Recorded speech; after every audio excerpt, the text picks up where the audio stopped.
So welcome to this edition of our talk. So today we're going to be talking about how you can buy a house as a new migrant. The things you need to know, basic things you need to know, things you need to have before you buy a house as a new migrant in Canada. So welcome to my channel. My name is Faith, and my guest here is Chini Nebeno. Yeah, so she is an auditor with 15 years of professional experience in accounting, finance, and tax. She joined JD Ivan Limited in July 2022 as an internal audit, where she has since helped deliver several high-profile audits to completion. Prior to joining JD Ivan Limited here in Canada, Chini served as a deputy manager tax with Nigerian Revenue Agency, Federal Inland Revenue Service till June 2002 when she came in here with her family, where she has performed tax audit compliance, enforcement and tax education while mentoring team members and driving the implementation of various continuous development programs. Chini holds a Bachelor's of Science Accounting, and she's also a mom with two beautiful boys. She's a chartered accountant and associate of the Chartered Institute of Taxation in Nigeria, a chartered economist, and currently pursuing the Certified Internal Auditor CIA designation. Yes, but today she's going to be talking on basic skills you need to know to buy a house, the pre-approval process, your credits, getting your credit done, and probably maybe touch a little bit of tax here in Canada, but she's not a tax consultant here in Canada, right? So guys, welcome, Chini. Right. So Chini, let's hear from you. Yeah, hi, my name is Chini Nebenu, and I'm glad to be with you today. I have 3 boys actually, not 2. I'm backwards, sorry. Yeah. Okay. So yeah, thanks for having me. Okay, thank you, Chini. All right, so let's get to it. Guys, so if you haven't subscribed to my channel, please do. If you're an old subscriber, you're the real deal. If you're a new subscriber, thank you for coming. Thank you for watching. Click the notification button, subscribe, comment, like, share. Let's hear from you. What would you like to hear from this channel? Because I'm going to be posting videos from time to time. Look out for, scroll through my playlist and see if there are any videos that interest you for you that are already here, or if you're about to come into Canada. Okay, let's hit the ground running. So what are the pre-approval documents that you need in order to buy a house in Canada? Right. Okay. I'd say I just basically talk about experience that I and my husband had. So I think one of them will be to have a job and probably your employment letter showing that you have a job and what you earn. That's one of the requirements the bank will ask of you. Okay. To assess you for a mortgage. Okay. Yeah. Is that all you need? Yes, yeah. And probably if I'm very sure, I think that was all we needed from the bank asked of us to get that. Yeah. Okay, and then but that's not all that they would want to check. The others are left on their end to check, which is your credit score. They don't ask you for anything because they have your records. I mean, anybody that wants to lend you money, well, here in Canada, your credit records is actually out there for them to check. So the next to be they'll definitely take a look at your credit score and see how credit worthy you are to be eligible for the loan you may be looking to get. Okay, so how did you come across the broker? How were you able to get in touch with the realtor? For us, the realtor was someone that we had come to know when we moved here, was someone my husband had gone to know for a while, and he was a realtor and a very big one for our province that worked with Royal LePage. So he was one that made us have a very good experience in terms of getting a home here in Canada, New Brunswick. So yes, your choice of realtor and your choice of having someone to work closely with that can know your preferences is a very good start when you're looking at buying a home. Okay, so how did you come about your choice of location? Would you have to consider some factors before deciding on where you bought your house? So for us, like for me, choice of where to get a home, it's actually a personal choice. Like I've heard people that will say I'd rather live in uptown than live in Downtown. other areas. Like here in St. John, our downtown, uptown is actually the downtown of the of other provinces, right? So it's Mm, like the city center where you have everything. But personally, I don't live in uptown. I don't like very rowdy places. There are very nice places here, but I'm mhm. saying your choice of location is a personal thing, and then the next one will now be the availability at the market at the time you're looking. Because I remember when we were looking, we had to go to other areas. I live in the east, but we had to go north, we had to go west when we were having where they were listing for openings. So it's actually a personal choice at first. Then from what is available, you can at the time you choose to buy, you can now narrow down those choices to what is available and what I like at that time. So for choice, I'd say it's a personal thing. But one thing I know we considered was even though it's at the east, what is somewhere that can be relatively close to everything you need. We Mhm. have we have one of the we have a Especially mall around African there. We have clusters. a very big bus route there, you know. So Mhm. those are the things I know people try to consider Okay, that's a when good point. yeah, when looking for locations, if I may say. Did you consider your children as well?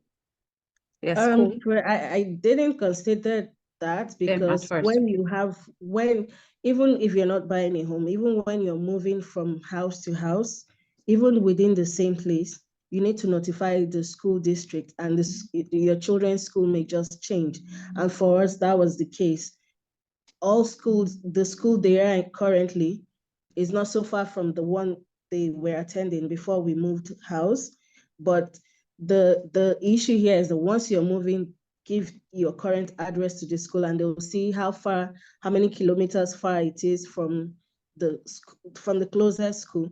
And they are the ones to determine. So I can't say, oh, Wow. because I love the school so much, I want to Wow. keep them there. So the only reason I'll keep them there is that I wouldn't notify the school, but then they're on the school bus. So it won't be Mm, the same school buses that ply that route that may ply the next route that may just be few kilometers away from where you're moving to. So for that, it wasn't a big bother for us because we know that it's going to work out as long as it's a school that is within the area, have a good bus route. I mean, their bus stop is just a stone throw from the house. So mhm. for me, considering the school wasn't a bother for us, it was more of even getting things around us, like being able to get a shop, being able to Groceries. get on the bus if you don't want to drive. Those were more factors that were way ahead of Okay. school choices Okay. for us. Okay. So, did you consider also the weather before choosing a place? Like some people say it's best to buy a house after winter. Why would they say that? I would get the reason they'd say that because during winter, nobody would really want to go out in the cold to look for a house. So at that time, you have less homes in the market for sale. And at Mm, that time, whoever is selling is willing to take any price. So I'd say mm, at that time, the price may just be lower than what you get in the summer when everyone is out there and want to just okay. keep looking. And then at that time, during the summer too, you have a lot of house listings, so there's Mm, more competition out there. So that's what I say. But for us, it didn't typically apply for us. We did ours in September, closed in October, and then moved in last day of October. So, but I know typically it's when you consider the value and how many listings you have, you will not have a lot of houses being listed during the winter. So you mm, may just want to cash in on that opportunity if you want to put finances way ahead first mm, rather than convenience. mm. Okay. So, let's say I'm talking about, I want to go back to funding now. Let's say you have enough money to put for the first down payment, would you be able to buy a house, or they really have to see your credit score? Let's say you have enough money, you just came in as a new migrant. Are you allowed? So I know I have like one who I know very well, and they just had the whole cash to pay down for a house without Okay. going to the bank. Yes, you can. But I know So, currently there's some restriction on, well, depending on your residency status. I think mhm. now there's a restriction on on that if you're not a permanent resident. But yes, if you have the full cash, you can pay down and deal move into your house without the need for a bank to assist you to finance that. Okay. Okay. So, all right. So I think I get you. So if you have that finance and you're a permanent resident, you are allowed. Yeah, Okay. Okay. So right now you are you have your PR. I don't have my PR, but I had a job and I had Okay. a good credit score. Okay. So that So helped we you. could get, yes, Okay. yeah, Okay. Because I just wanted to be clear on that. Okay. Now talking yeah, about yeah. how can one get a good credit score? How can one be able to pull out funds to be able to build up their credit to buy a house? Let's say, for example, you have people that don't have that huge amount for down payment. Right. So your credit history will matter a lot here.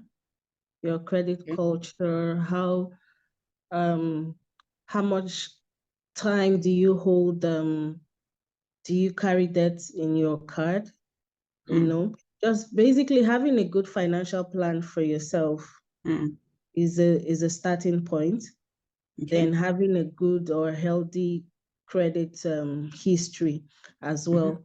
With saying that, I would mean having being able to pay off the debts on your credit card as soon as possible. I would say as soon as mm, possible, in terms of don't wait for the due dates that you're seeing on your credit to be, don't wait for your credit to be due before you pay. Yeah, because those are factors that affect your credit score that unknowingly you may overlook, Look, okay. right? Okay. Yeah. Okay. So, are there other things that you want to share that can help people who are looking to buy a house? Were there websites you went to check for? We really worked very closely with the realtor. I didn't Realtor, have to okay. go there online to search for houses. So, but well, there are lots of realtor Websites out there. websites out there. And once you make that decision, it's always good to go in and just keep checking. But once you make that decision, it's also good to have a realtor who you can work with, Hmm. because They there know may the be market. things about the housing, Hmm. the market, that won't all be available there online. They will be able to advise you properly. So Okay. that's where that comes in, and rather than just looking online and appreciating the beauty without knowing every other thing about it. Okay. I also know about interest with mortgage. Some people say they have fixed and they are variables. So what kind of interest program are you operating for your house? Is it fixed or variables? And how were you able to get that? So currently we have a 5-year fixed term with the bank, and Okay. so it's your choice also. And then working with your financial planner, we had our financial planner, our banker, who was also advising us at the time. Awesome. And just shortly after we locked in that rate, the rates went up. So that's the Wow. reason why, if you're able to get a good rate, Mm, and you're actually looking at what the market is doing in terms of projections, forecasts, you may be able to get a good rate and then lock it down, so that whether the rates go up, you know that you're on this rate for a certain time. It will help you to plan your finances properly, know what your spend will be, just to be able to project or forecast on what your mortgage spend will be, at least for the next 2 to 5 years, usually 5 years. So yeah, um, again, it may not go that way. It may go south. That as you lock in the rate, you may see the rate drop. So it's a risk you mm, should be willing ready and to take. able to take. Yes. and knowing that if the reason why you want to do it, that it may end up this way or that way. But if you're a good risk taker and you see a good rate and a good deal, I'd advise you cash in on it and close your mind on that. Especially if it's fixed or it's variable. Well, that's what I mean. When it's fixed and you knowing Okay. that you got it at that point at a very good rate, I Mm, mean, anything can happen. Even if you predict the next 5 years, it's just a prediction. It's not mm, what will be certain. It's not a certainty. So you should mm, have that appetite to suck in the risk of mm. having the rates also go down while you're looking and sitting there looking at a rate you're going to also pay in the next 5 years, Yes. which may be higher. Mm. Some people advise that it's best to get rents and wait a while for the rates to market to come down. But other people advise if you have that down payment, it's better you get your house and pay that mortgage rather than paying the landlord that's monthly rents. Which do you think is better? Well, it still all goes down to how much appetite do you have for risk? I'd say Mm, there's never a good time than now to do mm. anything. So why wait till You when you have don't saved know? up. There's no certainty that the rates will go down or that it will Mm, go up. You may keep waiting when you're looking at rates going down and they just keep, skyrocketing. So it can go either way. So my take is once you feel you've gotten a good deal in terms of you've been pre-approved, you have a home you're looking at, you have the rate and you have the income to be able to see what finance your the mortgage will mortgage. look like in the next 5 years and you can be able to sustain that. Go ahead Take and it. do it. There's no better time. Awesome. Fantastic. So finally, to wrap this up, what are the taxes you pay on your house? And then we'll call it a day. On purchase, all those things are embedded in the price of the house, right? There's a land transfer tax, there's a property tax. They're all percentages, a certain percentage of what the cost of the house is, and it's embedded in the price of the tax. That's for the for the both taxes, but the property tax is paid every year, even after acquisition of your home. Wow. So Every year that's until how long? Is it like a lifetime? the property tax, Mm, yes. So the your home gets reassessed every year, and you get to pay the tax on that reassessment. It depends on the what's it called? I think on how much the value of that house is, right? mhm, There's a residential rate mhm, which cuts across all the provinces.